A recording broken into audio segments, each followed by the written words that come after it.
Okay. मागच्या लेक्चरला आपण GSTR 3B बद्दल बोललो होतो. 3B बद्दल शिकलो होतो. 3B टॅलीमध्ये अकाउंटिंग कशी करायची, त्याच्यानंतर टॅलीमधून एक्सेल मध्ये कसा डेटा एक्सट्रॅक्ट करायचा, एक्सपोर्ट करायचा, चेंजेस काय काय करायचे आणि आपल्याला काय काय अपेक्षित आहे त्या गोष्टी कशा टॅलीमधून एक्सेलमध्ये आल्यानंतर एक्सेलमध्ये काय काय चेंजेस करायचे.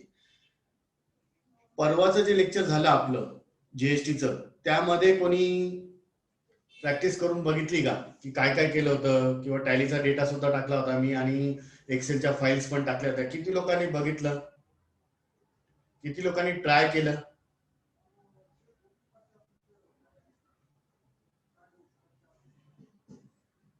बस 2-3 लोकांनी.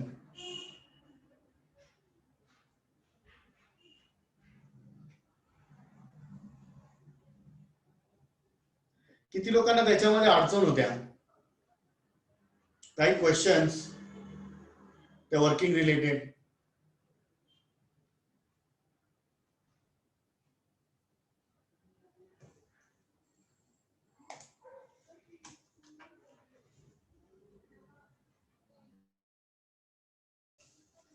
म्हणजे याचा अर्थ असा आहे की सर्व समजलंय बुवा, आता पुढे काही करायची गरज नाही त्याच्यामध्ये, असं? हा,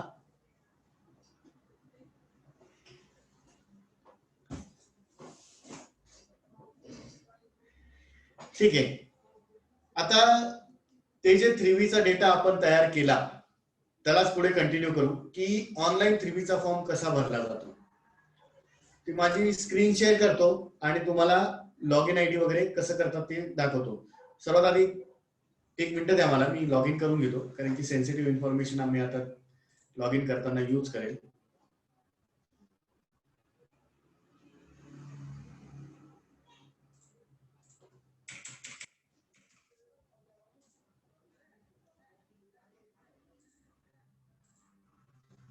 माझी रिक्वेस्ट असेल की ऑनलाईन रेकॉर्डिंग होत असल्या कारणाने मला या व्हिडिओमध्ये एडिट करता येत नाही, तर जी काही स्क्रीनवर तुम्हाला लॉग इन आयडी वगैरे काही जे काही दिसतील किंवा जे काही जीएसटी नंबर मी वापरेल ते कोणाशी शेअर करू नका.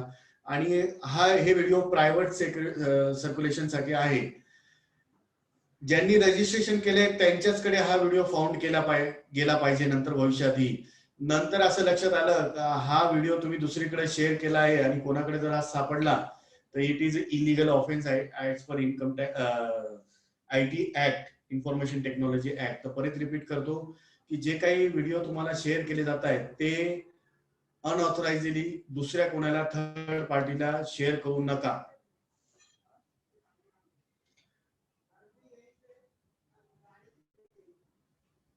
इथे एक राहुल यांनी प्रश्न विचारला आहे की पॅकिंग फॉरवर्डिंगचा रेट गुड्सचा रेटच्या हिशोबाने येतो का? तर ऑलमोस्ट 99% तो तसाच येतो. जर गुड्सचा रेट तुमचा 18% असेल तर 18%, 28% असेल तर 28% गुड्सच्याच रेट प्रमाणे. Unless and until special packaging जर असेल तर त्या केसमध्ये चेंज होऊ शकतं, पण 99% जो गुड्सचा रेट आहे त्याच पद्धतीने पॅकिंग फॉरवर्डिंगचा पण रेट केला जातो. Let me share screen. Okay, screen दिसते सर्वांना आता?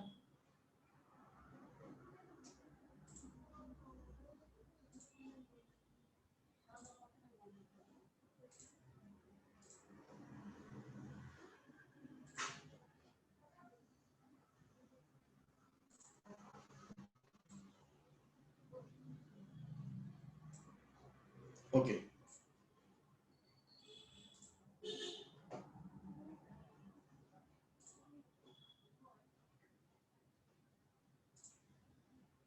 Very good. तर साधारणतः कम्प्युटरला गुड्स अँड सर्व्हिस टॅक्सची वेबसाईट ओपन केल्यानंतर तुम्हाला लॉग इन करायचं असतं. इथे या साईडला तुम्हाला राईट साईड अपर कॉर्नरला लॉग इन म्हणून एक ऑप्शन आहे, तिथे क्लिक केलं त्याच्यानंतर तिथे log in ID and password टाकायचा. त्याच्यानंतर कॅप्चा कोड ओपन होतो. कॅप्चा कोड ओपन झाल्यानंतर तो तिथे त्या बॉक्समध्ये टाकायचा. त्या बॉक्समध्ये टाकल्यानंतर लॉग इन म्हणायचं आणि लॉग इन केल्यानंतर हीच पहिली स्क्रीन दिसते तुम्हाला. तर याच्यामध्ये रिटर्न डॅशबोर्ड जे आहे ते दिसत आहे. रिटर्न डॅशबोर्डला जर क्लिक केलं तुम्ही,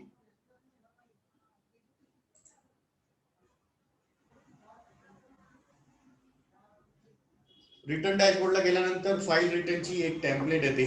त्याच्यामध्ये फायनान्शियल इयर दिलेलं असतं आणि फायनान्शियल इयर मध्ये रिटर्न फायलिंग पिरियड असतो. तर नॉर्मली जीएसटी मध्ये मंथली रिटर्न फायलिंग असतात आणि त्यानंतर काही क्वार्टरली GSTR1 भरू शकतो आपण. तर तरी सुद्धा तुम्हाला मंथलीची स्क्रीन दिसेल.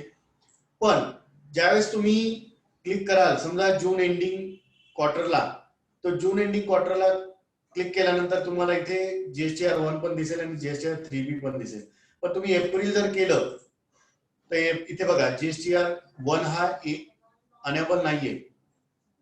हा अनेबल का नाहीये? कारण की यांची जीएसटी फायलिंग ची जी पिरियडिसिटी ती GSTR1 साठी क्वार्टरली आहे, त्याच्यामुळे इथे हा अनेबल नाहीये. जर तुम्ही इथे जूनला गेलात तर इथे तो अनेबल होईल. हे बघा इथे अनेबल होईल. ओके, तर आपल्याला आता या वर्षाचं एक रिटर्न बघूया आपण 3B मध्ये. इथे 2020-21 सप्टेंबर मंथ म्हणजे करंट मंथ जो आहे त्याचं जीएसटी रिटर्न भरण्यासाठी दाखवतोय मी. आता इथे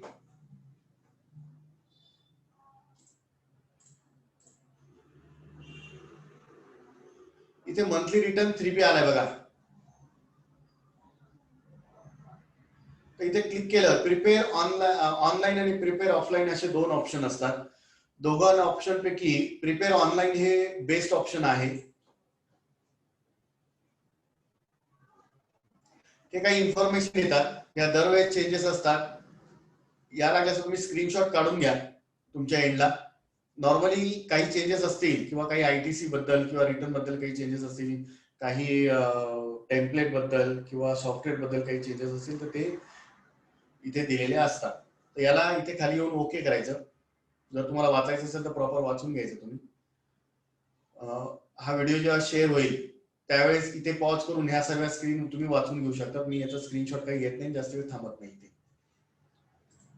भरपूर वेळा काय होतं की एखादी गोष्ट वाचायला सांगतो आणि मी पुढे सरकतो, तर याचा अर्थ असा आहे की तुम्ही जेव्हा व्हिडिओ प्ले करतात, तुम्हाला लिंक शेअर केल्या गेल्यानंतर तिथे स्टॉपचं बटन दाबायचं किंवा पॉजचं बटन दाबायचं आणि तिथे तुम्ही स्टॉप करून ते स्क्रीन इनलार्ज वगैरे करून ते बघू शकता. त्याच्यानंतर GSTR3B मध्ये गेल्यानंतर इथे आपल्याला हे जे डिटेल्स दिसत आहेत ते डिटेल्स जर बघितले तर ते जे रजिस्टर डीलर आहे त्याच्याबद्दल आहेत ते. त्याच्यानंतर इथे GST रिटर्न 3B भरण्याच्या आधी काही प्रश्न विचारले जातात. त्या प्रश्नांचं येस नो मध्ये उत्तर द्यायचं. ते आपण डिटेल्स मध्ये डिस्कस करू. याच्यामध्ये पहिला एक क्वेश्चन जो आहे, do you want to file nil return. आता नील रिटर्न म्हणजे काय की तुम्ही GST रजिस्ट्रेशन घेतलं आहे पण तुम्ही sale, purchase, credit note, debit note किंवा कुठलंही ट्रान्झॅक्शन केलेलं नाहीये, तर त्यावेळेस तुम्ही नील रिटर्न भरू शकता. तर नील रिटर्न जर भरायचं असेल तर पुढच्या कुठल्याही प्रश्नाचं उत्तर किंवा पुढचे कुठलेही कॉलम किंवा डेटा तुम्हाला भरायची गरज नाहीये. तो सरळ व्हेरिफिकेशनच्या पेजवर जातो आणि रिटर्न भरायला सांगतो. आपण जर इथे बघा प्रयत्न करून बघूया काय होतं. एस केलं मी, खालचे सर्व प्रश्न बघा अनेबल होते ते डिसेबल झालेले आहेत आणि नो जर केलं मी की ते परत अनेबल होत आहे. बरोबर. तर मी नील रिटर्न आधी दाखवतो. नील रिटर्न यस करतो मी आणि त्याच्यानंतर नोट आहे, nil return can be filed by you if you have not made any outward supply commonly known as a sale and have not received commonly known as a purchase any goods or service and do not have any tax liability. म्हणजे काय की तुमचा sale purchase नाहीये, तुम्ही कुठल्याही प्रकारचा transaction केलेलं नाहीये, तुमची पेनल्टी वगैरे काही जुनी पेनल्टी किंवा जुनं इंटरेस्ट वगैरे ते पेबल नसेल तर तुम्ही यस म्हणायचं. यस केल्यानंतर इथे नेक्स्टचं ऑप्शन आहे, ते नेक्स्टचं ऑप्शन इथे क्लिक करायचं. नेक्स्टचं ऑप्शन केल्यानंतर सरळ तो व्हेरिफिकेशन पेजला आलो.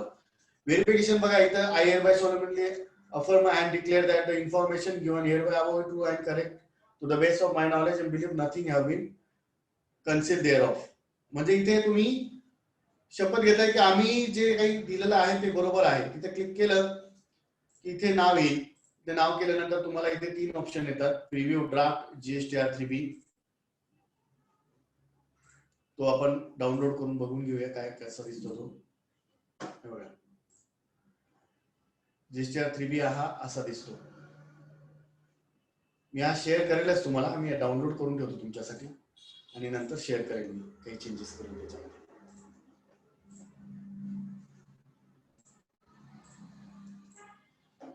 तर इथे बघितलं तर GSTR फॉर्म दिसतोय. फॉर्म GSTR3B रूल 61 सबसेक्शन सब रूल 5 मध्ये इयर दिलाय, मंथ दिलाय, GSTN दिलेला आहे, लीगल नेम दिलेला आहे.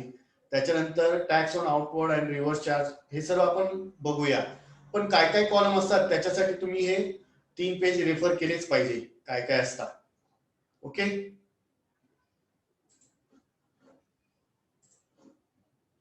त्याच्यानंतर परत एकदा स्क्रीनवर येऊ आपण.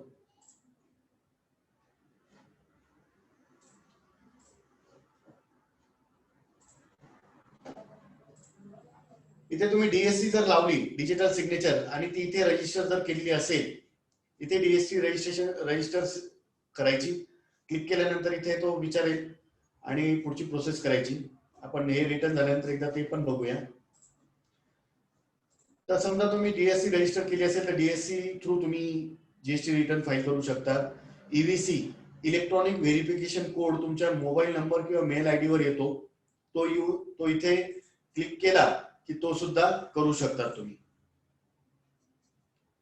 OTP टाकला की इथे स्क्रीन येईल किंवा तुम्ही रिटर्न सक्सेसफुली सबमिट केलं आहे. हे झालं नील रिटर्नचं.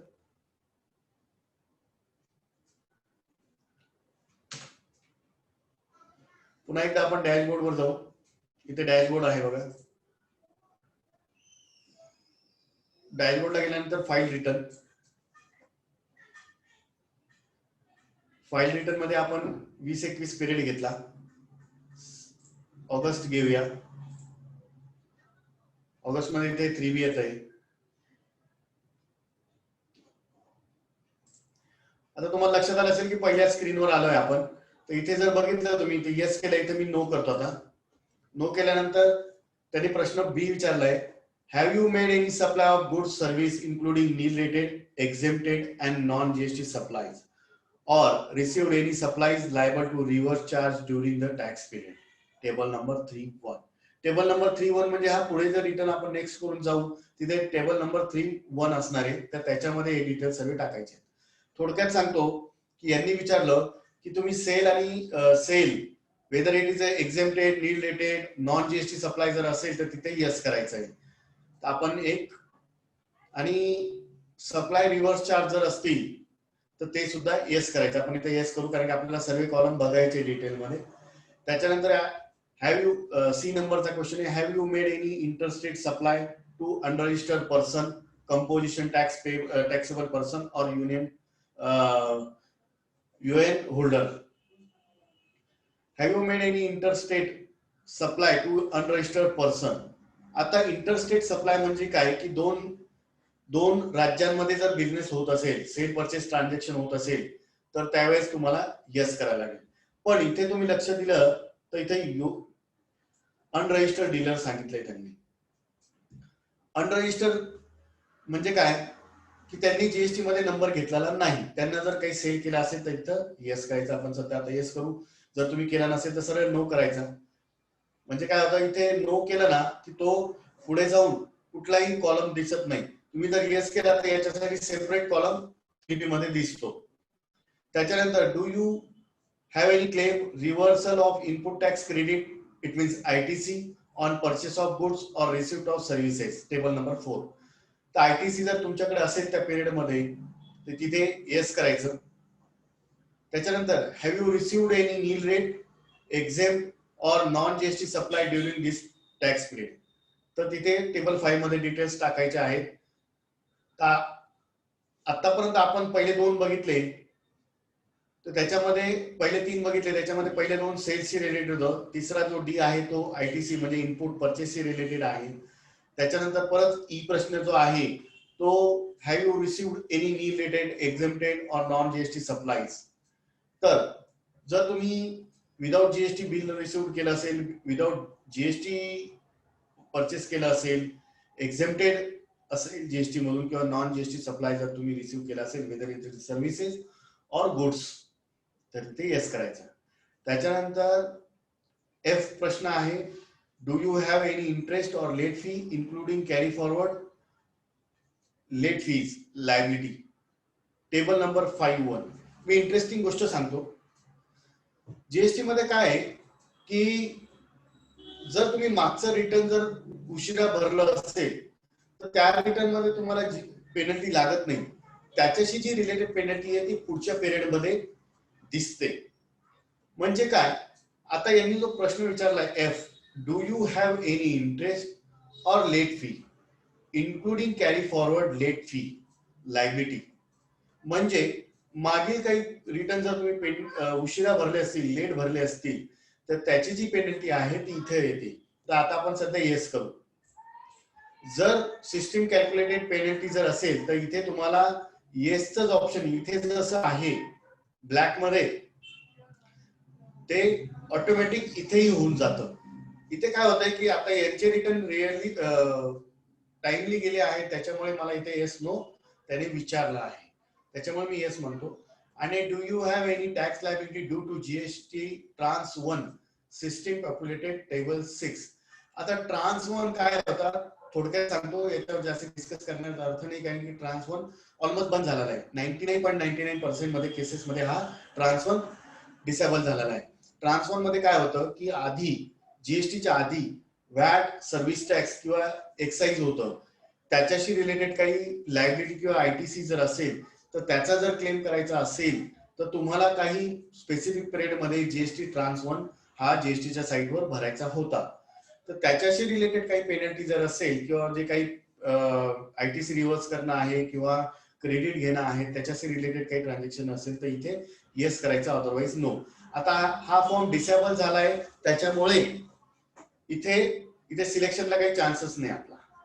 आय होप इथपर्यंत समजलं असेल सर्वांना. यू मी येस और नो और थंब.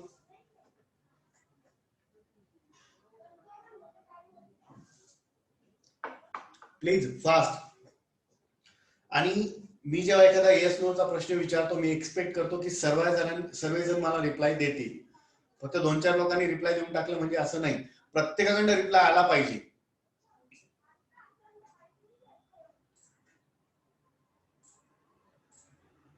ओके, पुढे जाऊया. आता इथून आपण नेक्स्ट म्हणायचं असतं. इथे नेक्स्ट म्हटल्यानंतर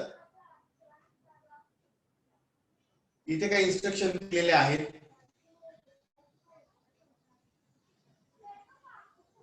पुढे हा बघा पहिला कॉलम आहे 3.1 चा, tax on outward and reverse charge inward supply. आता आपण जो सेल केला आहे, सेलवर जो जीएसटी भरायचा आहे तो इथे टाकायचा आहे. मी इथे क्लिक केला, इथे काही त्यांनी इन्फॉर्मेशन दिली आहे, ती व्हिडिओ पॉज करून वाचून घ्या.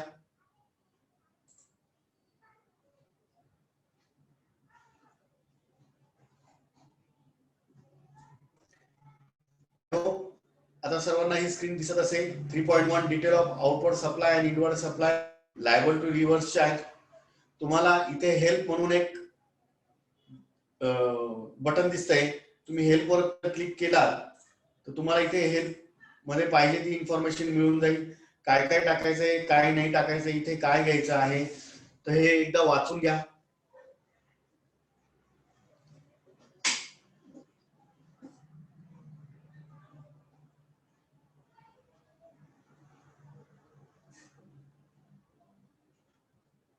Okay. Outward taxable supply other than 0 rated, nil rated आणि एक्झेम्प्टेड. आता इथे फक्त ज्याच्यावर आपल्याला टॅक्स भरायचा आहे तीच अमाऊंट टाकायची. आपण एक्झाम्पल 100 रुपये घेऊ इथे. आता विदिन फक्त सीजीएसटी आणि एसजीएसटी किंवा युनियन टेरिटरी मध्ये असेल तर युटी लागेल. जर इंट्रा स्टेट असेल म्हणजे 2 स्टेट मध्ये जर असेल तर फक्त इंटरस्टेट टॅक्स लागेल. आणि त्या प्रोडक्टवर जर सेस असेल, whether it is a intrastate और इंटरस्टेट, तर तिथे सेस येईल. तर इथे आपल्याला 9 रुपये सीजीएसटी, 9 रुपये एसजीएसटी ऑटोमॅटिक घेत होतो.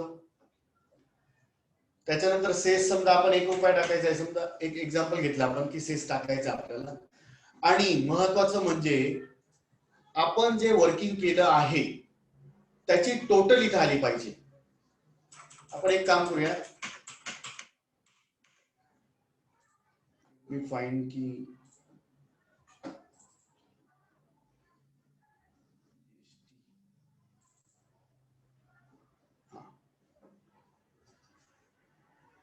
ओके. आता हा सेल्सचा डेटा आहे. ऍक्च्युली मला इथे 1800 रुपये भरायचे, बरोबर. आपण ए चं रिटर्न भरतोय असं समजा.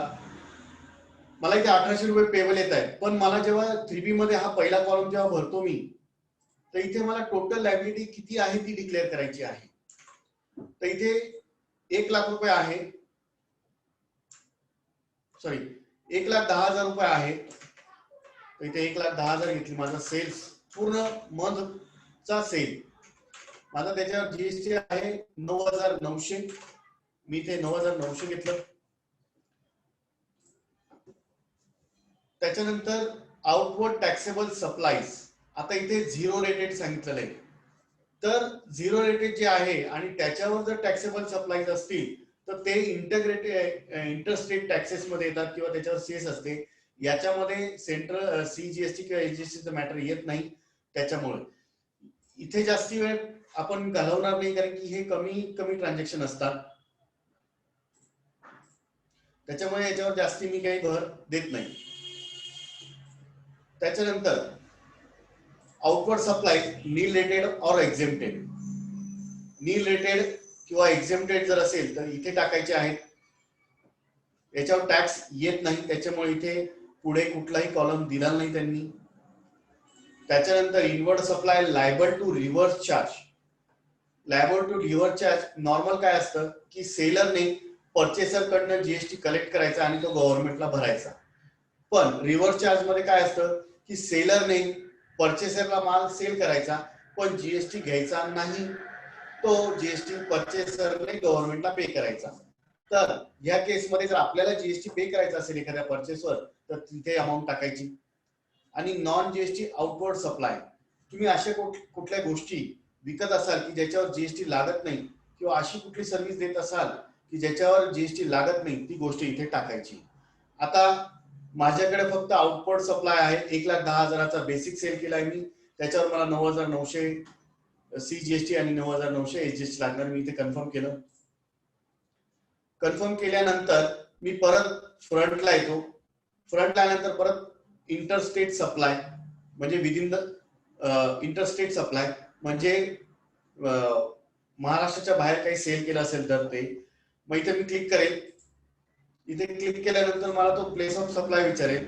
समजा मी इथे गुजरात घेतला, गुजरात नंतर टॅक्सेबल जे असेल ते टाकायचं आणि याच्यावरचा जो जीएसटी येईल, समजा इथे 1 लाख रुपये टाकले, मला इथे 18,000 रुपये भरायचे आहेत. तर 18,000 टाकून इथे ऍड करायचं. ऍड केल्यानंतर तुम्हाला इथे डिटेल्स येऊन जातील. त्याच्यानंतर supply made to composition taxable person जर असतील ज्याच्यावर तुम्हाला जीएसटी सेपरेट त्याला क्रेडिट घ्यायचं नाहीये तर, आणि तोही इंटरस्टेट असेल तर इथे क्लिक करायचं. इथे डिटेल्स टाकायचे कुठल्या स्टेटमध्ये. त्याच्यानंतर युआयएन ज्याच्याकडे होल्डर आहे त्याला टाकले तर ते कुठल्या स्टेटचा ते सिलेक्ट करायचं आणि इथे टाकायचं.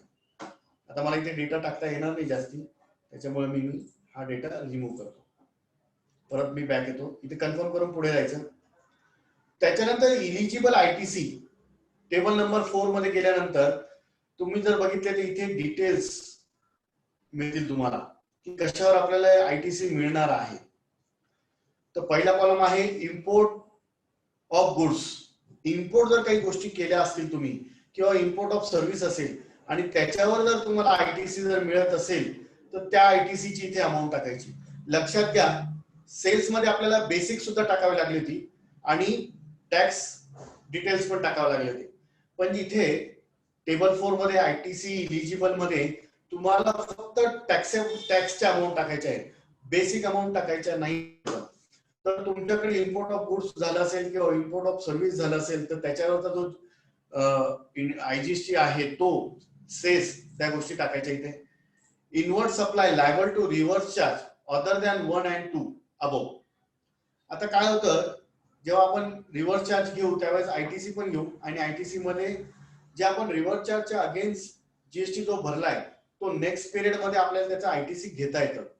तर मागील पिरियड मध्ये काही आयटीसी रिव्हर्स चार्ज वरचा असेल तर त्या अमाऊंट इथे टाकायच्या आहेत. नंतर inward supply for ISD, input service distributor म्हणजे आयएसडी. इनपुट सर्व्हिस डिस्ट्रीब्युटर थोडक्यात सांगतो की नॉर्मली आपण आरडी असतो, रजिस्टर्ड डीलर. आयएसडी म्हणजे काय की एखादी व्यक्ती किंवा एखादा डीलर फक्त इनपुट सर्व्हिस घेतो, आउटपुट सर्व्हिस देत नाही. तर त्या केसमध्ये तो जो इनपुट सर्व्हिस डिस्ट्रीब्युटर जो आहे तो इतर त्याच्या ब्रांचेसला आयटीसी ट्रान्सफर करतो. तर त्या केसमध्ये जर तुमच्या एखादी ब्रांच असेल, मेन हेड असेल आणि त्यांनी तुम्हाला ISD under input tax credit जर पाठवला असेल तर त्या अमाऊंट इथे टाकायच्या.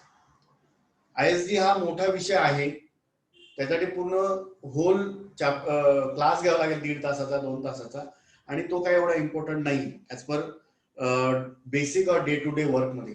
एखाद्याकडे जर स्पेसिफिक आयएसडी ची जर केस असेल तर मी नक्कीच सांगेल की आयएसडी बद्दल तुम्ही इथंभूत जीएसटी रूल्स बुक्स ऍक्ट मध्ये बघा आणि त्या पद्धतीने आयएसडीचं काम करा. त्याच्यानंतर याच्या व्यतिरिक्त जर काही आयटीसी असतील तर ते सर्व तुम्ही ऑल अदर आयटीसी. आता आपण जे आयटीसी घेतलं आहे ते ऑल अदर आयटीसी मध्ये टाकूया. आपला आयटीसी किती आहे? 9,000 सीजीएसटी आणि एसजीएसटी. तर सीजीएसटी माझा 9,000 आहे आणि आयजीएसटी पण एसजीएसटी माझा 9,000 आहे. त्याच्यानंतर काही गोष्टींमुळे इथे रूल्स दिले 42, 43 या रूल प्रमाणे जर तुम्हाला आयटीसी रिव्हर्स करावा लागत असेल, इथे कॉलम चुकला माझा, इथे घेतो 9,000, तर तुम्हाला तो रिव्हर्स करायचा असतो. जर तुम्ही इथे समजा इथे टाकलं 1,000 रुपये टाकले मी, तर इथे लक्षात घ्या आपल्याला टोटल क्रेडिट किती मिळणार आहे? 9,000. त्याच्यातनं 1,000 जातील आणि 8,000 मला क्रेडिट मिळेल. तर इथे जर अमाऊंट असेल तर टाका, नसेल तर ब्लँक सोडा. याच्या व्यतिरिक्त काही आयटीसी रिव्हर्स करायची असते तुम्हाला तर ती ऑदर या कॉलम मध्ये टाकू शकतात तुम्ही. परत इथे दाखवतो 500 रुपये मी टाकतोय, तर बघा 8,500, 9,000चं क्रेडिट आहे, 500 रुपये मायनस झाले, 8,500 क्रेडिट माझं कॅरी फॉरवर्ड होईल. जर आयटीसी रिव्हर्स असेल तर त्या व्यवस्थित टाका. इथे चुकूनही वरती ऑल अदर आयटीसी ची अमाऊंट इथे टाकू नका. जर ऑल अदर आयटीसी मध्ये टाकली गेली तर तुमचं पूर्ण क्रेडिट रिव्हर्स होऊन जाईल आणि त्याचे कॉम्प्लिकेशन पुढे वाढतील. त्याच्यानंतर इथे पुढे आहे डी कॉलम मध्ये इनएलिजिबल आयटीसी. इनएलिजिबल आयटीसी मध्ये ऍज पर सेक्शन 17 सबसेक्शन 5 प्रमाणे जर असेल तर ते घ्या. मी सेक्शन आणि बाकीच्या गोष्टी रूल्स तुमचे घेत नाहीये, कारण की एखादा सेक्शन जर घेतला तर त्याच्यासाठी आपल्याला दिवसेंदिवस किंवा तासन-तास डिस्कशन करायला मिळू शकतं, तेवढा वेळ नाहीये. जर एखाद्या पर्टिक्युलर सेक्शन साठी तुम्हाला किंवा रूल मध्ये जर तुम्हाला काम करायचं असेल तर तो मी प्रेफर करेल की इंडिव्हिज्युअली तो तुम्ही जीएसटीच्या ऍक्ट मध्ये शोधा आणि त्याच्यावर काम करा. की जीएसटी किंवा जीएसटीच्या सेक्शन किंवा रूल मी तुम्हाला किती शिकवले आता तर ते वरच्यावर लक्षात राहतील. तुम्हाला डीप जर काम करायचं असेल तर तुम्ही स्वतः सेक्शन काढा आणि बघा. इव्हन तुम्ही आता 3B मध्ये जेवढे सेक्शन बघतायत तेवढे सेक्शन आज जीएसटीच्या वेबसाईटवर किंवा दुसऱ्या वेबसाईटवरनं जीएसटी ऍक्ट किंवा रूल डाउनलोड करा आणि बघा. तुमच्याकडे जर लेटेस्ट बुक्स असेल तर त्याच्यात सुद्धा बघू शकता. कोणीतरी चार्ट केले एकदा बघूया आपण. लास्ट इयर आयटीसी कधीपर्यंत रिव्हर्स करू शकतो? लास्ट मंथ आयटीसी राहे तो क्या करना. ओके, लास्ट मंथचा किंवा लास्ट इयरचा कुठल्याही पिरियडचा जर आयटीसी असेल तर तुम्ही इथे घेऊ शकता. ऑल अदर आयटीसी मध्ये तुमच्या ज्या अमाऊंट आहेत त्या ऍड करून तुम्ही घेऊ शकता, पण सब्जेक्ट टू 30 सप्टेंबर. म्हणजे काय की आता तुम्ही म्हणाल की 17, 18 आणि 18, 19 सर आयटीसी घ्यायचा आहे तर तो घेता येत नाही. तुम्ही आता 30 सप्टेंबर पर्यंत फक्त 31 मार्च 2000 पर्यंतचा आयटीसी घेऊ शकता. म्हणजे कुठून 1 एप्रिल 2019 पासून 31 मार्च 2020 पर्यंतचा जो आयटीसी आहे तो इथे घेऊ शकता. लास्ट इयरचं आयटीसीचं म्हटलं मी. त्याच्यानंतर लास्ट मंथ आयटीसी तुम्ही घेऊ शकता, कारण की म्हटलेलंच आहे जीएसटी आयटीसी रूल्स बुक किंवा सेक्शन मध्ये की अॅन्युअल रिटर्न भरण्याच्या आधी तुम्ही आयटीसी घेऊ शकता. राहिलेला बॅलन्स किंवा चुकून किंवा काही मॉडिफिकेशन असतात रिव्हर्स ते सुद्धा करू शकता. तर थोडक्यात म्हणजे काय की 30 September of the next year तुम्ही आयटीसी घेऊ शकता. एवढं सगळं झाल्यानंतर इथे कन्फर्मेशन करायचं. कन्फर्मेशन केल्यानंतर परत आपण फ्रंट पेजला येतो. फ्रंट पेजला परत कॉलम नंबर 5 घेऊ आपण, एक्झेम्प्ट आणि नील और नॉन जीएसटी इनवर्ड सप्लाय. इथे अमाऊंट दिलेल्या आहे त्या टाकायच्या.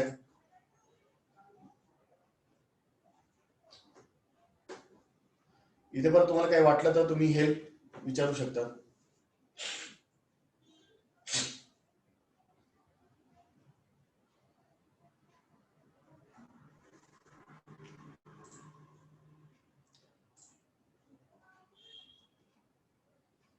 नंतर इथे आलंय 5.1. हे आहे इंटरेस्ट अँड लेट फी. जर तुमची इंटरेस्ट असेल, तुम्ही जर उशिरा जीएसटी भरत असाल तर तुम्हाला इंटरेस्ट भरावा लागतो आणि तो इंटरेस्ट सुद्धा बायफर्केट करावा लागतो टॅक्सच्या प्रोपोर्शन मध्ये. म्हणजे इंटग्रेटेड म्हणजे इंटरस्टेट जो टॅक्स आहे त्याच्यावरचा किती आहे, सेंट्रलचा टॅक्स किती आहे आणि स्टेट किंवा युटीचा टॅक्स किती आहे आणि सेसचा काय आहे, तो सेपरेटली तुम्हाला बायफर्केट करावा लागतो आणि मग तो इथे टाकायचा आहे.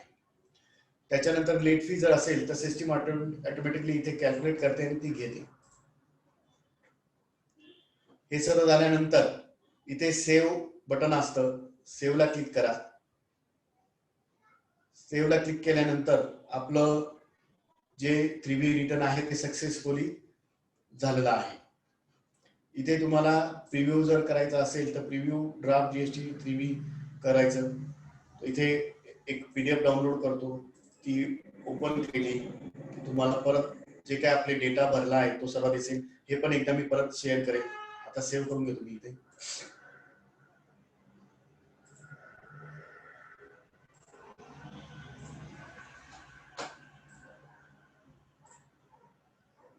आणि याच्यानंतर इथे सेव्ह केल्यानंतर प्रोसीड टू पेमेंट मध्ये गेलो आपण. इथे काय झालं नाही, हे जे डेटा आहेत इथे आपण तो भरला नाहीये आणि इथे जर तुम्ही मागे येस केलं असेल तरच हा डेटा पुढे जाईल. आता सध्या मी या गोष्टी नो करतो आणि या 2 गोष्टी भरल्या आहेत, मग तेवढाच फक्त येस करतो. बघा आता मी फक्त 2 गोष्टींनी येस केलं तर फक्त इथे 2 गोष्टी आल्या आहेत, बाकी सर्व गोष्टी चालल्या गेलेल्या आहेत. मग इथे आता मी प्रोसीड टू पेमेंट म्हणेल, ती सेव्ह करायचं राहिलंय. सेव्ह केल्याशिवाय पुढे जात नाही. प्रोसीड टू पेमेंट केलं मी. आता you are not find data in selected table cleanly all. Okay, काय राहिलंय आपण बघूया.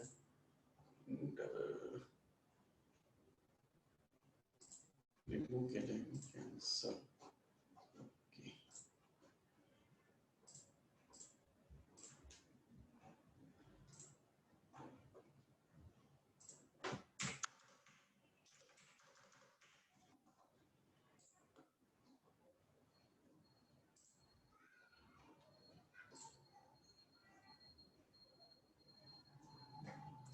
आता यांनी काय सांगितले की लास्ट सेव्ह डेटा म्हणजे ऑगस्टचं रिटर्न भरायचं बाकी आहे आणि ऑगस्टचं रिटर्न भरल्यानंतर याच्यात पेनल्टी कॅल्क्युलेट होईल आणि त्याच्यानंतरच मला हे रिटर्न भरता येईल. तर इथून पुढे काय आहे की इथून पुढे गेल्यानंतर फक्त तुम्हाला जी तुमची आयटीसी वगैरे उरलं आहे किंवा तुम्हाला जो टॅक्स पेबल आहे, आता या केसमध्ये जर बघितलं की 9,900 आपल्याला टॅक्स गव्हर्नमेंटला पे करायचा आहे, माझ्याकडे 9,000चा टॅक्स आहे, असे 900 रुपये मला भरायचे आहे, म्हणजे टोटल 1,800 रुपये. तर मी इथे ते भरू शकतो प्रोसीड करून, किंवा मग मी आधीच इथे पे टॅक्स मध्ये जाऊन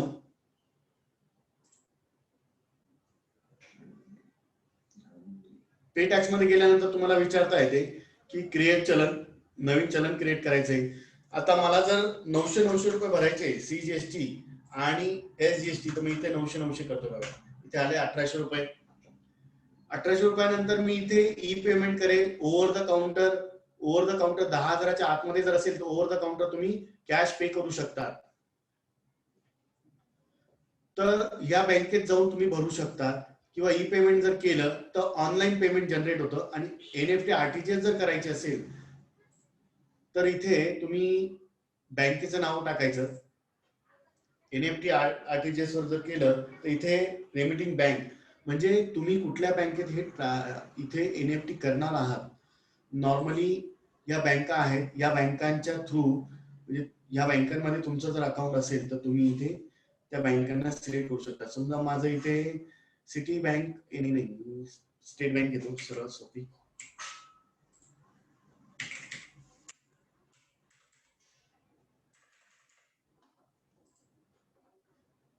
स्टेट बँकेचं ऑप्शन घेऊया, किंवा पहिली कुठली असेल, अबोदय बँक घेतली आपण. अबोदय बँक करायचं आणि सेव्ह करून जनरेट चलन केलं, ती चलन येतं. आणि मग त्या चलनाची प्रिंटआउट काढून त्याच्यावर सही करून तुमच्या अबोदय बँकेच्या ब्रांचमध्ये जाऊन तुम्ही ते चलन भरून टाकायचं. ते भरल्यानंतर बँकेने पेमेंट केल्यानंतर 3 तासामध्ये हे इथे चलन हिस्ट्रीमध्ये जाऊन ते चलन बघू शकतात तुम्ही. इथे मी ई पेमेंटवर जर केलं आणि सेव्ह करून जनरेट जर केलं मी, तर इथे माझं चलन जनरेट होत आहे. चलन जनरेट झाल्यानंतर तुम्हाला ज्या काही डिटेल्स दिसत आहेत त्या एकदा परत व्हेरीफाय करायच्या, आणि त्याच्यानंतरच इथं प्रेफर्ड बँक, नेहमी एकच बँक जर असेल तुमची तर ती येते. किंवा नेट बँकिंग केलं तुम्ही तर इथे ज्या बँकेच्या मध्ये तुमचं ऑनलाईन अकाउंट आहे तिथे क्लिक करायचं. आता माझी स्टेट बँक आहे, ते टर्म्स एक्सेप्ट करायच्या आणि मेक पेमेंट म्हणायचं. मेक अ पेमेंट केलं की तुम्ही सरळ लॉग इन बँकेच्या लॉग इन वर जाता. आता इथून तुम्ही मागे जाऊ शकत नाही. मागे जर जायचं असेल तर इथे तुम्हाला कॅन्सल करून परत GST ला लॉग इन करावं लागतं.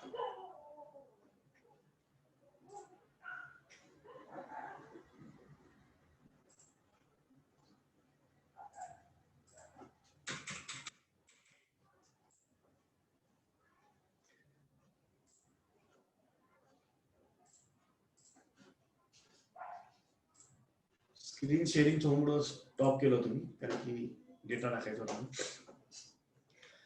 इथे आपण इथे होतो. तुमचे सेव्ह जर चलन असेल तर सेव्ह चलन इथे दिसतात. चलन हिस्ट्री, तुम्ही जेवढे पे केले तेवढे सर्व चलन इथे दिसतात चलन हिस्ट्री मध्ये. काही ठिकाणी मी जास्त थांबत नाही, कारण की डेटा आहे तिथे.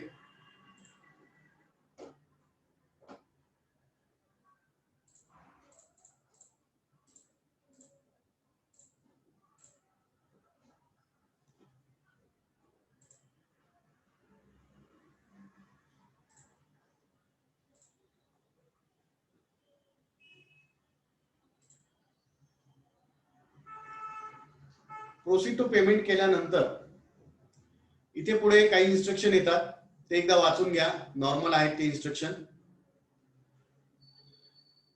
त्याच्यानंतर इथे बघा आपल्याला किती भरायचे, ITC किती अवेलेबल आहे आपल्याकडे. ऑलरेडी 9,000 आणि 9,000 बॅलन्स आहे. 53 रुपये सोडून द्या, ऑलरेडी प्रिव्हियस आहे. त्याच्यानंतर इथे बघा हा मेन चार्ट आहे, हा मेन टेबल आहे की ज्याच्यामध्ये आपल्याला डिक्लेअर करावं लागते की तुमची टॅक्स लायबिलिटी किती आहे. तुम्ही पेड थ्रू ITC, म्हणजे ITC मधून किती घेणार आहे. आता माझ्याकडे ITC 9,000 आहे, तर मी 9,000 करतोय फक्त. इथेही 9,000 करतोय, आणि त्याच्यानंतर मला ते पे करावं लागतील इथे. म्हणजे काय, माझे 9,900 पैकी इथे बघा 9,900 पैकी 9,000 माझ्याकडे ITC आहे, आणि 900 रुपये मला बॅलन्स पे करायचा आहे, आणि तोच तुम्हाला इथे पुढे दिसेल बघा. ऍडिशनल कॅश रिक्वायर्ड, मी ते make payment post credit ledger जर केलं की ते होऊन जाईल. आता एक बारीकाईने लक्ष जर दिलं ना तर इथे हा रेड बॉक्स आहे, आणि आता इथे ग्रीन बॉक्स आहे. म्हणजे काय की इथे अमाऊंट चुकलेली आहे. काही नियम आहेत सीजीएसटीचं क्रेडिट कशाच्या अगेन्स्ट घ्यायचं, एसजीएसटीचं क्रेडिट कशाच्या अगेन्स्ट घ्यायचं, आयटीसी मध्ये जर काही बॅलन्स असेल तर तो कसा घ्यायचा, ह्या सगळ्या गोष्टी आहेत. तर आता इथे काय होतंय की माझ्याकडे सीजीएसटीचे 9,053 रुपये बॅलन्स आहे आणि मला 9,900 रुपये पे करायचे आहेत. तर मला आधी 9,053 रुपयेच यूज करायचे आहे. ते 9,053 जर दिलं आणि इथे 9,053 जर दिलं तर अमाऊंट बघा क्लिअर होत आहे.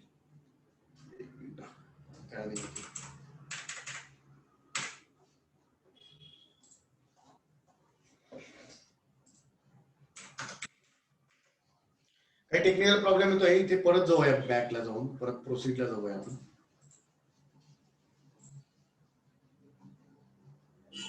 इथे बघा नाही, परत काहीतरी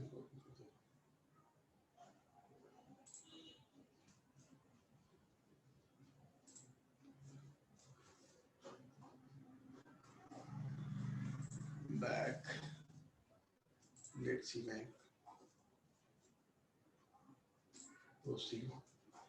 आणि या पद्धतीने तुमचा जो जीएसटी पेबल येतो तो तुम्हाला पे करावा लागेल. याच्यामध्ये make payment of post credit ledger करावं लागतं आणि इथून तुम्हाला परत तो चलनाच्याच वेबसाईटवर घेऊन जातो. मी इथे क्लिक करू शकत नाही कारण की हा डेटा आपण फक्त एक्झाम्पलला घेतलाय आणि तो डेटा मला फ्रीज करायचा नाहीये. तर इथपर्यंतच दाखवू शकतो मी. आतापर्यंत कुणाला काही प्रॉब्लेम?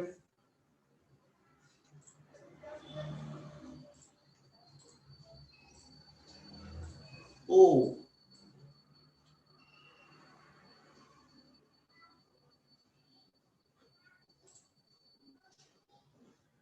एकदा याच्यात बघू आपण. लास्ट मंथ आयटीसी झाला होता. हा फॉर्म कशासाठी भरायचा असतो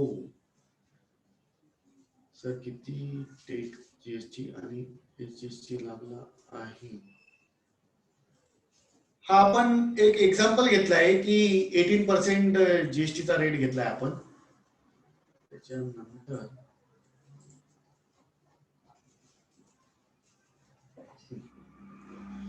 होप सो आतापर्यंत समजलं असेल तुम्हाला. इथपर्यंत कोणाला काय अडचण?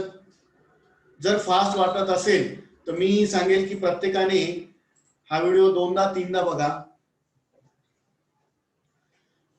याच्याशी कनेक्टेड मागचा जो आपला फॉर्म आहे किंवा मागचं जे लेक्चर आहे ते पण एकदा बघा आणि त्याच्यानंतर हा व्हिडिओ बघा.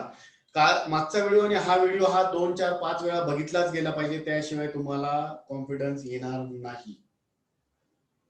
आणि माझ्या माहितीप्रमाणे मी जरी आता स्पीड मध्ये घेतलं असेल तरी तुमच्याकडे कंट्रोल आहे तुमच्या व्हिडिओचा. तुम्ही त्या पद्धतीने त्याला पॉज करून स्पीड अप करून बॅक जाऊन बघू शकता. इथपर्यंत कोणाला काही अडचण?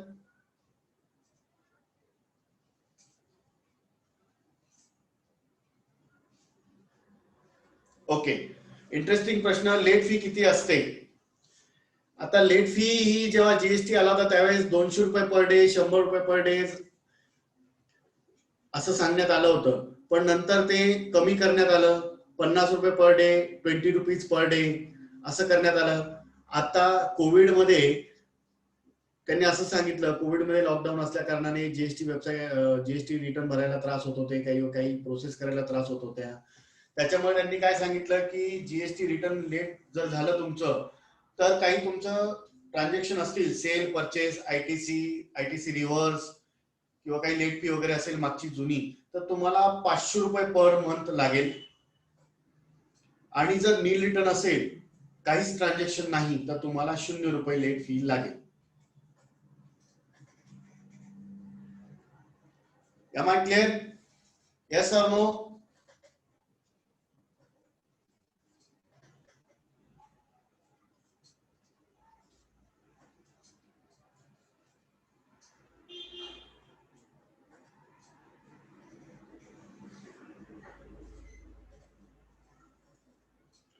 Very good. मला पूर्ण 41 यस आलेले नाहीये. प्रत्येकाने यस टाईप करा समजलं असेल तर. नसेल समजलं तर प्रश्न विचारा. मला पूर्ण 41 यस दिसले पाहिजे. Very good, very good. Interesting.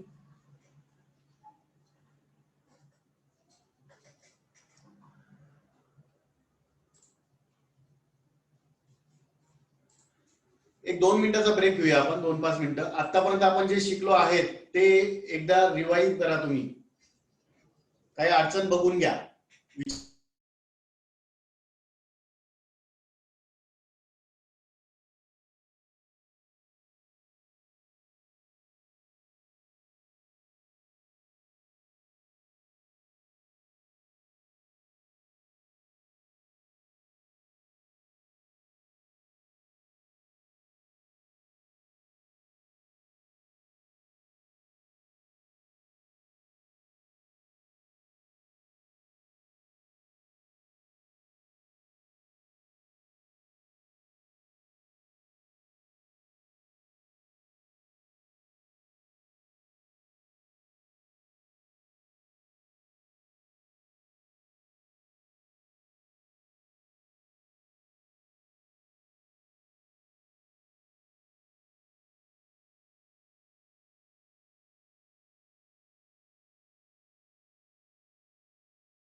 Okay, let start.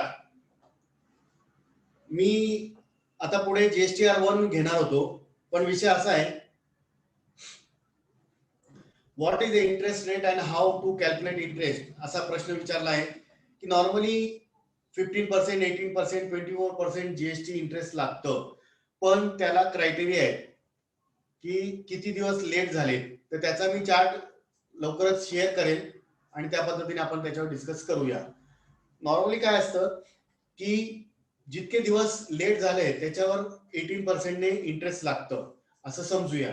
म्हणजे काय की जर एक दिवस लेट झाला असाल तर वर्षाला 18% इंटरेस्ट, तर दिवसाला किती, या पद्धतीने कॅल्क्युलेशन करायचं असतं. ते एक दिवस लेट झाला म्हणजे पूर्ण महिन्याचा इंटरेस्ट लागेल असं नसतं. जीएसटी मध्ये इनडायरेक्ट टॅक्स मध्ये तसं नसतं.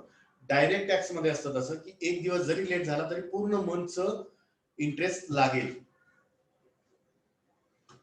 ओके. हा, तर पुन्हा माझ्या पॉइंटवर येतो की मी GSTR1 घेणार होतो, पण GSTR1 घेण्यासाठी पूर्ण आपल्याला एक लेक्चर लागेल. याच प्रकारे मी ऑनलाईन जाऊन तुम्हाला दाखवेल ते. तर मी राम सरांना एक रिक्वेस्ट करतो की सर्वांना अनम्यूट करा एकदा काही वेळासाठी, आणि आपण सर्वांना चान्स देऊ की काही बोलायचं असेल तर. एक लक्षात घ्या, मी सर्वांना अनम्यूट करतो, राम सरांना सांगतो अनम्यूट करा असं. जर तुमच्याकडे एक्स्ट्रा काही आवाज असेल बॅकग्राऊंडला वगैरे आजूबाजू, तर तुम्ही म्यूट व्हा. आणि जर तुम्ही व्हिडिओ शेअर करू शकता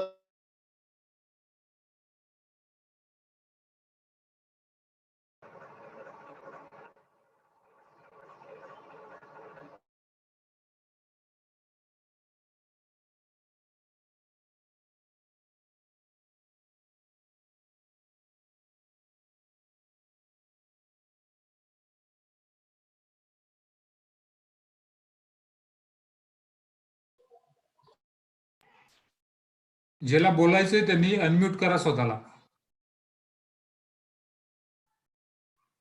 ललित सर, तुम्ही अनम्यूट करा. आतापर्यंत जेवढे क्लास झाले आपले जीएसटीचे, त्याच्याबद्दल कोणाला काही विचारायचं असेल, आजच्या क्लाससाठी मागच्या क्लाससाठी काही स्पेसिफिक क्युरीज असतील तरी तुम्ही विचारू शकता. अनम्यूट करा स्वतःला आणि विचारा.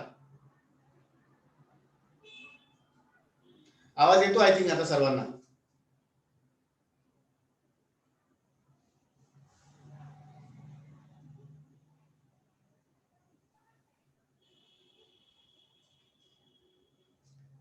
सर रेकॉर्डिंग स्टॉप केली तरी चालेल? नाही, राहू द्या रेकॉर्डिंग. अरे एवढे 40 पार्टिसिपंट आहे, कोणालाच काही बोलायचं नाहीये. इंटरेस्टिंग हा.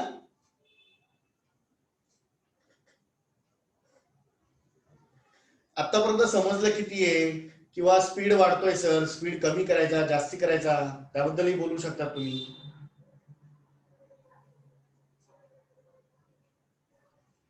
एखादा स्पेसिफिक टॉपिक जर घ्यायचा असेल जीएसटी मध्ये तो पण सांगा. अनम्यूट करा स्वतःला आणि स्वतः बोलून दाखवा. मी नोट करून घेईल माझ्या नोट्स मध्ये की काय तुम्हाला स्पेसिफिक अवेलेबल करून पाहिजे.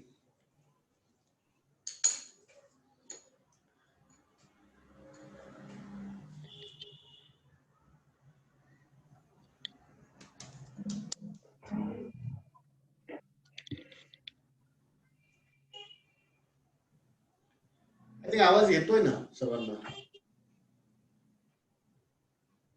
ज्यांना बोलायचंय त्यांनी स्वतःला अनम्यूट करा.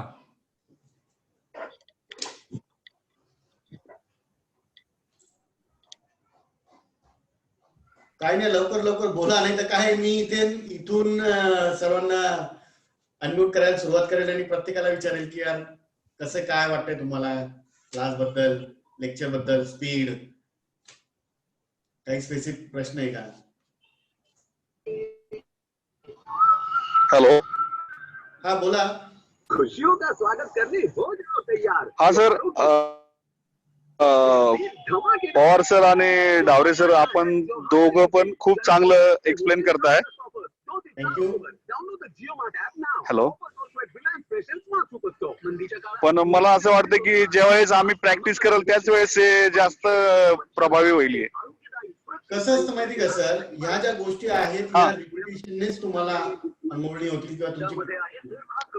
मी तुम्हाला काय सांगतो, प्रत्येक व्हिडिओ हा 4-4, 5-5दा बघा तुम्ही, आणि ज्यावेळेस तुम्ही ऍक्च्युअली हे काम कराल एखाद्या ठिकाणी स्वतः किंवा एखाद्या कन्सल्टंट कडे किंवा सीए कडे तुम्ही जॉब कराल, त्यावेळेस जेव्हा तुम्ही नंबर ऑफ केसेस हँडल कराल त्यावेळेस नक्कीच सर याचा फायदा होईल तुम्हाला, आणि त्याच वेळेस तुम्हाला कॉन्फिडन्स येईल सर. तुम्ही असे कितीही लेक्चर केले तरी तुम्हाला कॉन्फिडन्स येणार नाही सर. तुम्ही जे बोललात ते नक्कीच बरोबर आहे सर. स्वतः काम करा, जास्तीत जास्त प्रॅक्टिस करा. जीएसटी चे रूल सेक्शन काय म्हणतात ते पण एकदा वाचा सर. मी एक तुम्हाला प्रत्येकाला रिक्वेस्ट करेल की जीएसटीचं ऍक्टचं बुक, रूलचं बुक नक्कीच आणा, त्याला रेफर करा, दिवसागणिक 2-4 पेज वाचत जा, त्याच्यानंतरच प्रॅक्टिस होईल आणि कॉन्फिडन्स येईल सर तुम्हाला. धन्यवाद सर. रिव्हर्स चार्ज बद्दल आपण एक स्पेसिफिक चॅप्टर घेणार आहोत, त्यावेळेस सर्व डिस्कस करू विथ एक्झाम्पल.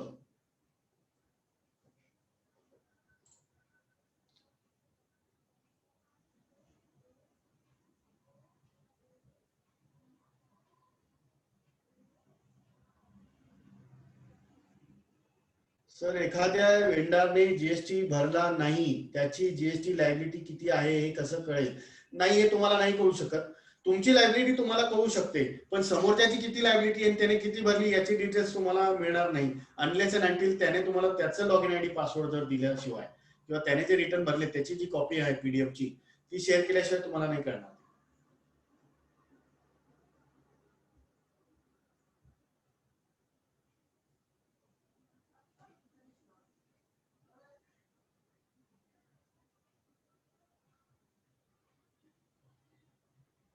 बघा, इथे म्हटलंय स्पीड थोडा जास्त असल्यामुळे काही अडचण येईल, पण प्रॅक्टिकली केल्यावर नक्कीच या लेक्चरचा बेनिफिट होईल. नक्कीच याचा फायदा होईल तुम्हाला.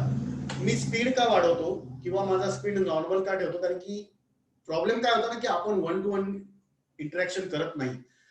एखाद्या लेक्चरला फिजिकली शिकवणं वेगळी गोष्ट असते आणि ऑनलाईन शिकवणं वेगळी गोष्ट असते. आणि याचा बेनिफिट असा आहे, स्पीड शिकवतो मी, आणि या ऑनलाईन क्लासेसचा बेनिफिट तुम्हाला असा आहे की याची रेकॉर्डिंग असते. तुम्हाला काही अडचण आली तर तुम्ही ते बघू शकतात परत परत. तर त्यावेळेस अडचण आली तर स्टॉप करायचं आणि ती स्क्रीन वाचायची सर्व. आणि जिथे जिथे असं वाटेल मला तर मी तुम्हाला सांगतो की इथे स्क्रीन पॉज करून हे सर्व वाचून घ्या, तर त्यावेळेस नक्कीच तुम्ही याचा फायदा घेऊ शकता. पुढचा प्रश्न आहे, 3B चा फॉर्म एव्हरी मंथला फाईल करायचा असतो का? हो, जरी सेल परचेस नसेल तरी सुद्धा 3B हा मंथली आहे. जीएसटीआर 1 ला 2 ऑप्शन आहेत, क्वार्टरली आणि मंथली. क्वार्टरली मध्ये तुम्हाला क्वार्टरली तो भरायचा आहे आणि मंथली मध्ये तो मंथली भरायचा आहे.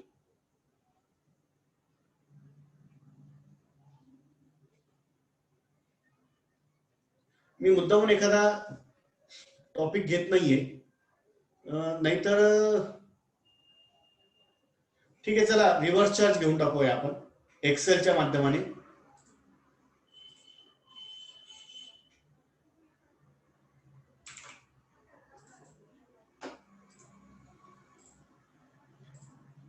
एक रिव्हर्सच्या आरसीएम ची, एक रिव्हर्स चार्जची आरसीएम ची एक्सेल तयार करतो आणि त्याची स्क्रीन शेअर करतो तुम्हाला. Share screen. एक्सेल दिसते प्रत्येकाला?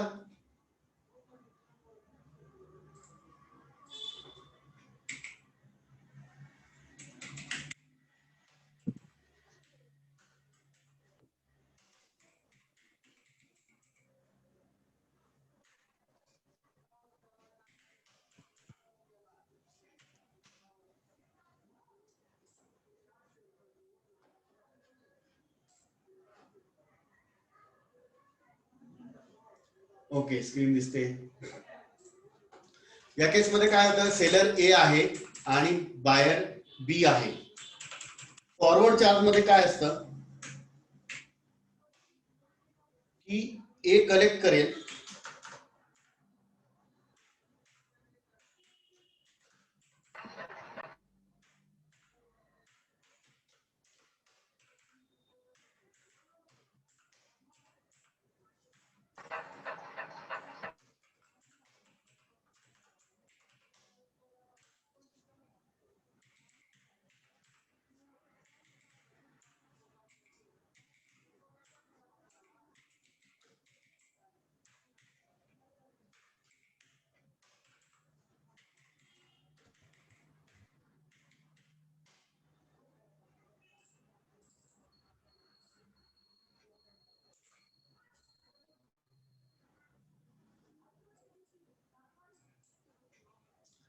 लक्षात आलं ते. फॉरवर्ड चार्ज मध्ये काय करेल, ए बी कडनं 9 रुपये म्हणजे 18 रुपये कलेक्ट करेल आणि ते गव्हर्नमेंटला भरेल. लक्षात आलं. पण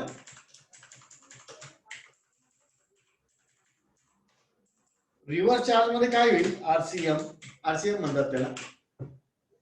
ए हे 18 रुपये बी कडनं कलेक्ट करणार नाही, पण बी ला हे 18 रुपये गव्हर्नमेंटला द्यायचे.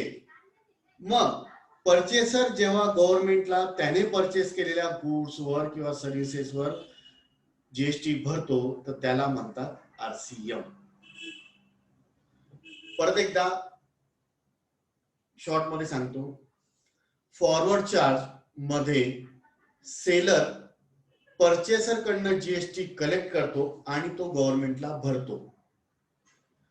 रिव्हर्स चार्ज मध्ये सेलर परचेसर कडनं जीएसटी कलेक्ट करत नाही, पण परचेसरला त्या गोष्टीवरचा किंवा त्या गुड्सवरचा किंवा त्या सर्व्हिसेसचा जीएसटी हा गव्हर्नमेंटला भरावा लागतो.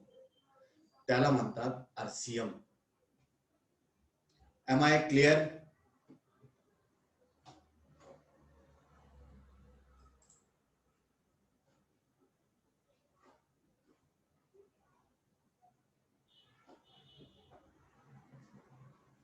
M I clear? लक्षात आलं सर्वांना? एक्सेल बघितली का सर्वांनी? कारण की ते स्क्रीन शेअर झाली नाहीये शेवटी.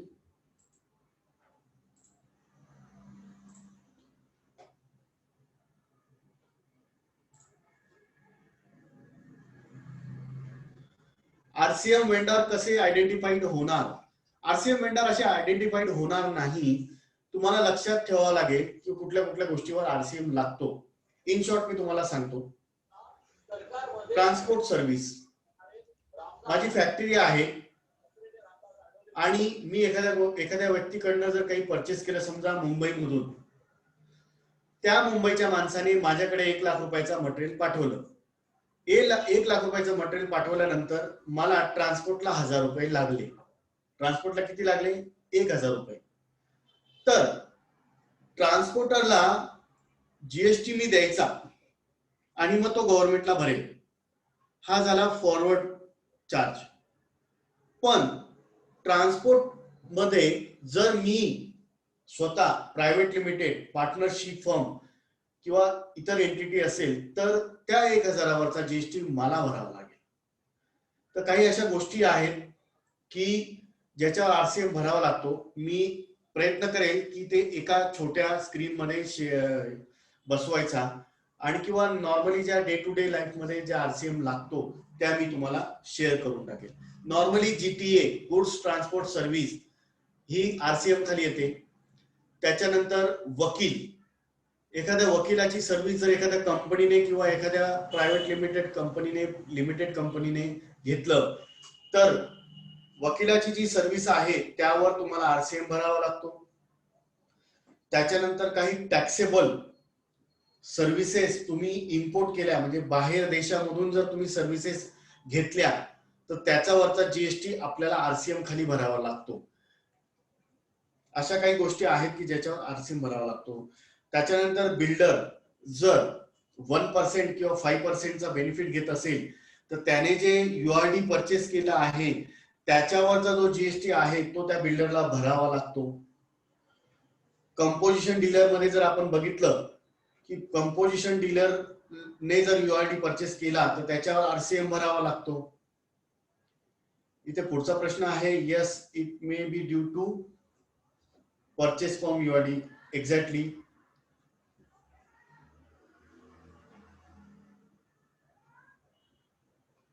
हो, मी याचा ऑलरेडी आन्सर दिलाय. यांचा प्रश्न आहे रेणुका कुलकर्णी मॅडमांचा, जर एखाद्या महिन्यामध्ये टॅक्स क्रेडिट घ्यायचे बाकी राहिले असेल तर नेक्स्ट मंथ मध्ये घेऊ शकतो का? Yes, definitely. आयटीसी कॉलम मध्ये तुम्ही घेऊ शकता. करंट मंथ प्लस मागचं जे काही जे आयटीसी राहिलं आहे ते तुम्ही घेऊ शकता.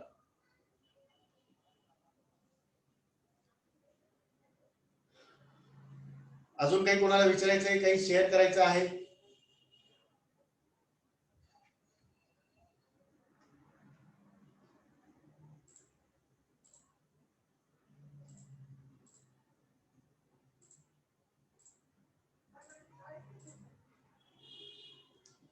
माझ्या माहितीप्रमाणे आरसीएम क्लिअर झालंय सर्वांना.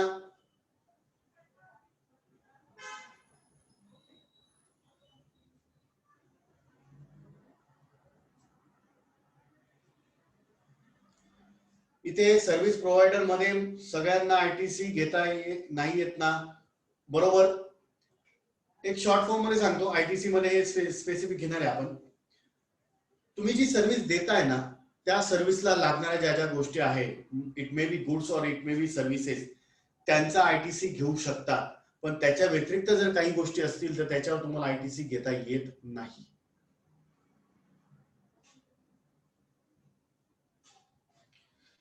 सिंपल आयटीसीचा रूल आहे की ज्या गोष्टी तुम्ही सेल करतात किंवा सर्व्हिस प्रोव्हाइड करतात त्या गोष्टींसाठी जर काही गुड्स किंवा सर्व्हिसेस लागत असेल, त्या गोष्टी जर तुम्ही परचेस किंवा इनपुट करत असाल तर त्याचंच क्रेडिट मिळतं, अदरवाईज क्रेडिट मिळत नाही.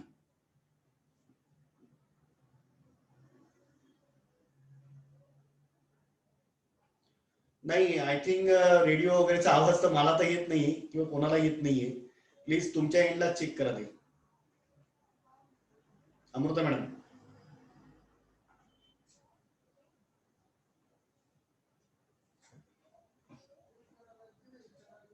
आय होप माझ्यासाठी आजचं लेक्चर संपलंय, कारण की मला नवीन टॉपिक सुरू करायचं म्हटल्यावर ते मध्येच ब्रेक होईल. मला जीएसटीआर 1 घ्यायचा आहे, तर उद्या आपण जीएसटीआर 1 बघू इथं प्रत्येक कॉलम मध्ये. तर जर तुमचे प्रश्न संपले असतील आणि तुम्हाला काही नवीन विचारायचं नसेल तर आजची ही मीटिंग एंड करावी माझ्याकडे. 10-15 मिनिटं लवकर करतोय मी.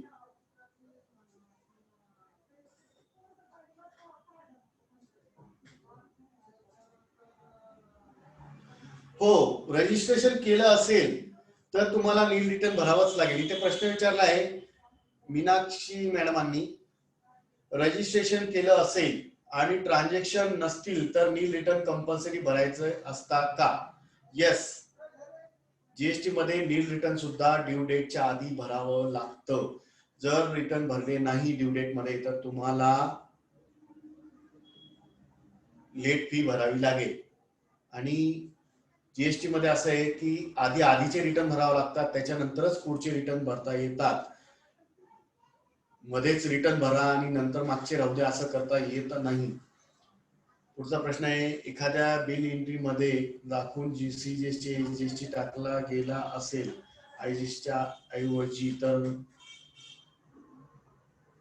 नाही, अमेंड तर नाही करता येणार. इथे प्रश्न विचारला आहे की एखाद्या बिलामध्ये एंट्री मध्ये काय असेल की सीजीएसटी ने एजीएसटी चुकून टाकला गेला पण त्याच्यामध्ये आयजीएसटी असेल तर त्यामुळे तुम्हाला 3B जे आयजीएसटी आहे नेक्स्ट मंथचं, नेक्स्ट पिरियडचं, तर त्या केसमध्ये काय करावं लागेल की तुम्हाला जे सीजीएसटी आणि आयजीएसटी घेतलं गेलं आहे ते रिव्हर्स मध्ये घ्यावं लागेल आणि त्याची जी टोटल आहे ती आयजीएसटीच्या याच्यामध्ये तुम्ही ती क्रेडिट घेऊ शकता.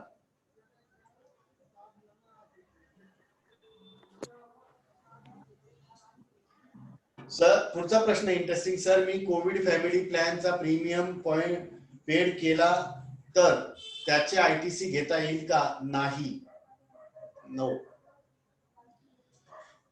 कारण की काय आहे की तुम्ही ज्या सर्व्हिसेस देताय, तुम्ही ज्या प्रोडक्ट देताय त्याच्याशी रिलेटेड सर्व्हिसेस नाही. ही जी कोविडची जी पॉलिसी आहे ती तुमची पर्सनल आहे. पर्सनल गोष्टींच्या किंवा सर्व्हिसेसवर जर तुम्ही जीएसटी पे केला असेल तर त्याचं आयटीसी मिळत नाही. Very good question.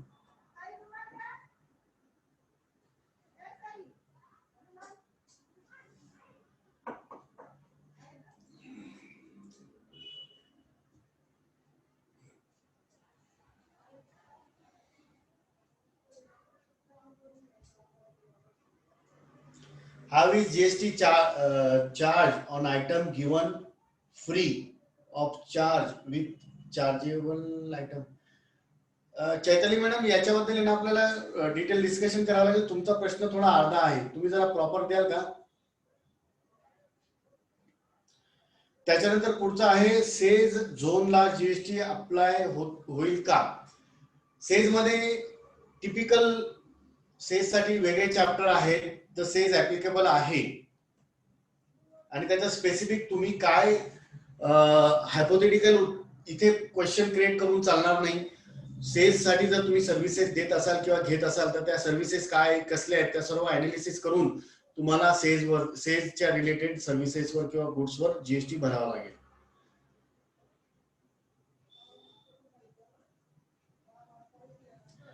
हे बघा, सेज झोनला जीएसटी अप्लाय होईल का? सेज झोनच्या बिलामध्ये 0 रेट मेन्शन करावा का? आता सेज मध्ये जेव्हा तुम्ही सर्व्हिसेस किंवा गुड्स देतात तर त्यावेळेस तुम्ही जीएसटी पे करून देणार आहात का विदाउट जीएसटी पे करून देणार आहात, त्याच्यावर हा प्रश्न डिपेंड आहे. जर तुम्ही जीएसटी लावून जर पे करत असाल, जीएसटी पेड करून, तर तुम्हाला तो जीएसटीचा रेट लावावा. अदरवाईज 0 पण करू शकता तुम्ही. पण स्पेसिफिक जर केसेस हँडल केले असतील तरच आपल्याला ते करता येईल. कारण की मी परत एकदा सांगतो, आपला हा जो क्लास आहे हा basic day to day classes साठी आहे. एकदम इत्थंभूत मास्टर जीएसटी क्लास नाही. मास्टर जीएसटी क्लास मध्ये हाच क्लास 3 ते 4 महिने चालेल. तर मला जेवढं बेसिक ग्राउंड लेवलला काम करता येईल तुम्हाला अशा लेवलच्या गोष्टी मी सांगेन. आता सेज मध्ये स्वतःला पूर्ण सेज वाचावं लागेल. सेजचे रिलेटेड चॅप्टर इन्क्लुडिंग आयटीसी, त्याच्यावर तुम्ही काम करू शकता. पुढचं सर, जर परचेस बिलचं क्रेडिट घेतलं गेलं असेल आणि सप्लायरने बिल नेक्स्ट मंथचं दिलं असेल तर काय करावे लागेल? यांचा प्रश्न असा आहे की तुम्ही सप्लायरने बिल दिलं, तुम्ही क्रेडिट घेतलं, पण सप्लायरने काय केलं, ते बिल त्या महिन्यात दाखवलंच नाही, ते पुढच्या महिन्यात दाखवलं. तर त्यावेळेस तुम्ही आधी जे क्रेडिट घेतलंय ते पुढच्या महिन्यामध्ये रिव्हर्स करावं लागेल आणि फ्रेश जे बिल दिलंय त्याच्यावरचा जीएसटी आयटीसी तुम्ही घेऊ शकता. One item given free on some other item purchase, याच्यामध्येही चांगला प्रश्न आहे. One item given free on some other item purchase. आता याच्यामध्ये कॅश डिस्काउंट आणि नंबर ऑफ आयटम डिस्काउंट या दोन गोष्टी आहेत. कॅश डिस्काउंट मध्ये तुम्ही कॅश डिस्काउंट दाखवून त्याच्यावरचा जीएसटी भरायचा नाही सेलमध्ये, पण त्याचबरोबर तुम्ही जे परचेस केले त्याच्यावर जर जीएसटी घेतला असेल तर तो तुम्हाला रिव्हर्स करावा लागेल. आणि क्वांटिटी डिस्काउंट जर असेल तर क्वांटिटी डिस्काउंटला फॉर्म्युलेज वगैरे आहेत, त्या पद्धतीने तुम्हाला तो रिव्हर्स करावा लागेल. नॉर्मली काय असतं, जी गोष्ट फ्री दिली त्याच्यावर तुम्हाला आयजीएसटी घेता येत नाही, आणि जर घेतला असेल तर तो रिव्हर्स करायचा. या गोष्टीवर स्पेसिफिक केस असेल तर ती आपण व्हॉट्सअप ग्रुपवर किंवा पर्सनल चॅटवर डिस्कस करू शकतो. Example, laptop bag given free of charge along with laptop purchase, GST on laptop 18%. बरोबर. आता याच्या दोन केसेस आहेत. तुम्ही जर लॅपटॉपच्या बॅगवरच जर आयटीसी घेतलं असेल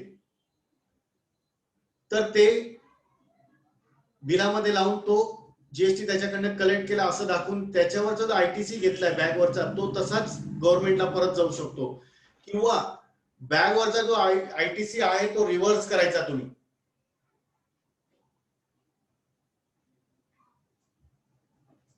एम आय क्लिअर?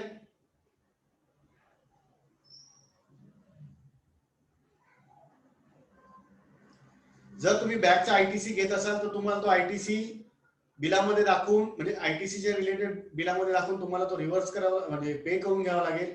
आणि नाही तर मग ती बॅग जी आहे त्याच्यावरचा जीएसटी घेऊच नका आणि बिल हे करूच नका. ₹1 ऍड करून तुम्ही त्याच्यावरचा जीएसटी भरू शकता.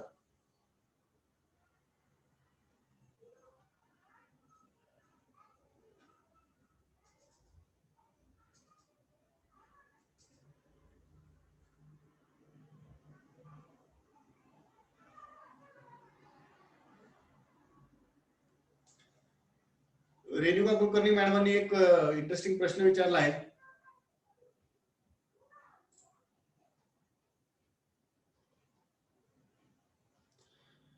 जर एखादं बिल लास्ट मंथचं असेल आणि जीएसटी पण पेड केला असेल आणि बायरने तेच बिल करंट मंथ मध्ये मागितलं तर अशा वेळेस काय करता येईल. काय झालं की एक ₹100 बिल होतं, त्याच्यावर 9% अशा 18% जीएसटी लावून ₹118 बिल आपण ऑगस्ट महिन्यामध्ये एखाद्या बायरला दिलं. आपण ते बिल आपल्या GSTR1 मध्ये पण दाखवलं आणि त्याच्यावरचा जो जीएसटी आहे तो 3B मध्ये भरला सुद्धा आहे. पण होतं काय की तो बायर पुढच्या मंथ मध्ये येतो, सप्टेंबर मध्ये आत्ता येतो आणि म्हणतो सर हे बिल अपडेट करून द्या कारण की मागच्या महिन्यामध्ये मी ते घेतलेलं नाही. अशा केसेसमध्ये आपल्याकडे 2 ऑप्शन असतात. पहिलं, त्याला सांगायचं की बिल जरी मागच्या महिन्याचं आहे तर तू त्या महिन्याचं क्रेडिट आत्ता ह्या महिन्यात घेऊ शकतो, तुझ्या ITC मध्ये ते घेऊन घे. तुझ्या 2B मध्ये मी जे टाकलं आहे ते येऊन जाईल, GSTR1 मध्ये जे टाकलंय ते 2A मध्ये येऊन जाईल, 2B मध्ये येऊन जाईल. या पद्धतीने ते क्लिअर होईल. दुसरं, तो म्हटला मला हे करायचं नाही, मला फ्रेश बिल पाहिजे. मग त्यावेळेस काय करायचंय तुम्हाला की ऑगस्ट मध्ये जे GSTR1 मध्ये बिल दाखवलेलं आहे तो जो नंबर आहे तोच सप्टेंबर मंथच्या GSTR1 मध्ये रिव्हर्स करून घ्यायचं किंवा त्याची क्रेडिट नोट पास करायची आणि ते GSTR1 मध्ये इफेक्ट देऊन टाकायचा. GSTR1 मध्ये कुठे घ्यायचं ते आपण उद्या बघूया. त्याच्यानंतर 3B मध्ये काय करायचंय, मागच्या मंथचा जो 3B मध्ये आपण त्या बिलावरचा जीएसटी भरलाय तो ह्या मंथ मध्ये ITC मध्ये क्लेम करायचा आणि सप्लायरच्या याच्यामध्ये पण घेऊन घ्यायचा. म्हणजे काय होईल की तुम्ही ₹18 क्रेडिट घ्याल आणि ₹18 सप्लायरला द्याल. ह्या केसमध्ये तुम्हाला कदाचित डेबिट क्रेडिट नोट सुद्धा पास करावे लागतील. आता तुमचा जो सप्लाय म्हणजे तुम्ही ज्याला सप्लाय केला आहे तुमचा कस्टमर त्याच्याशी बोलून या दोघा ऑप्शन पैकी एक ऑप्शन एक्सरसाइज करायचे.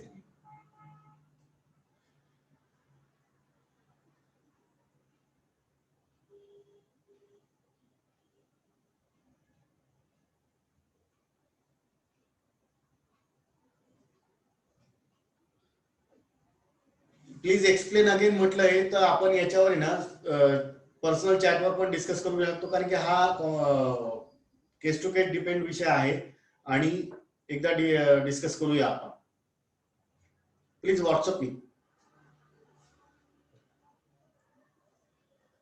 त्याच्यानंतर पुढे कोणाला माझ्या माहितीप्रमाणे मागचे प्रश्न एकदा बघून घेतो, सर्वच प्रश्न झालेत का नाही.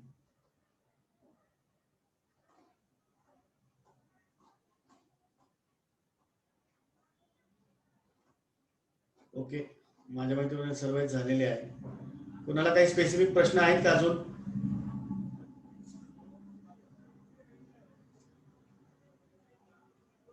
हो, एक प्रश्न आला आहे, नील रिटर्न भरताना ITC घेता येतो का? हो, घेता येतो. फक्त तुम्हाला काय करावं लागेल की जे पहिले प्रश्न विचारले जातात त्याच्यामध्ये नील रिटर्नला नो करा आणि ITC ला यस करा आणि बाकी सर्व नो करा आणि ITCचं जे कॉलम येईल किंवा तो बॉक्स येईल त्याच्यामध्ये जेवढी ITC आहे तुम्ही तेवढी टाका आणि ते रिटर्न भरा. नील रिटर्न म्हणजे काय की नो सेल नो परचेस, पण ITC जर असेल तर there is a transaction, you have to file a proper return.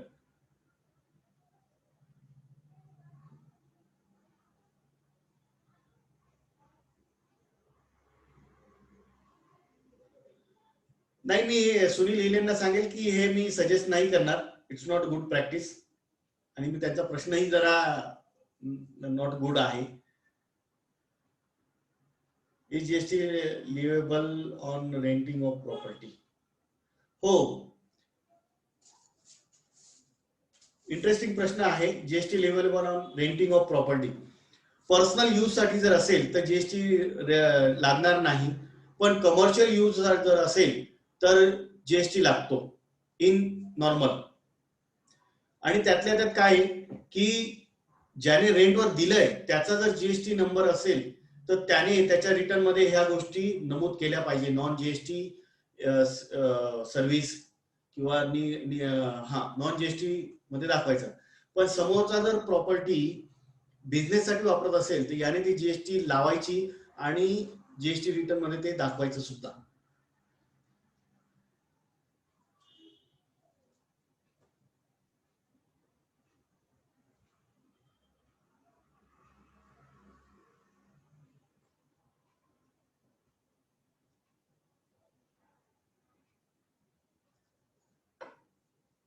I hope so आजच्यासाठी enough. Okay.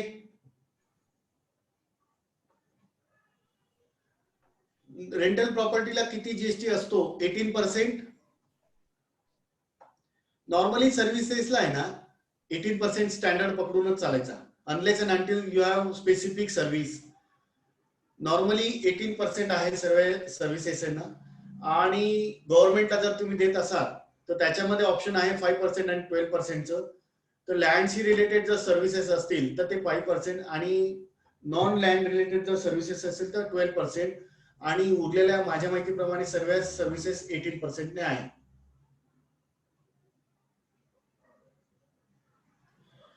Okay, thank you for today. Good night. Ram sir आधी रेकॉर्डिंग स्टॉप करा आणि त्याच्यानंतर मग मीटिंग एंड करा. Okay okay.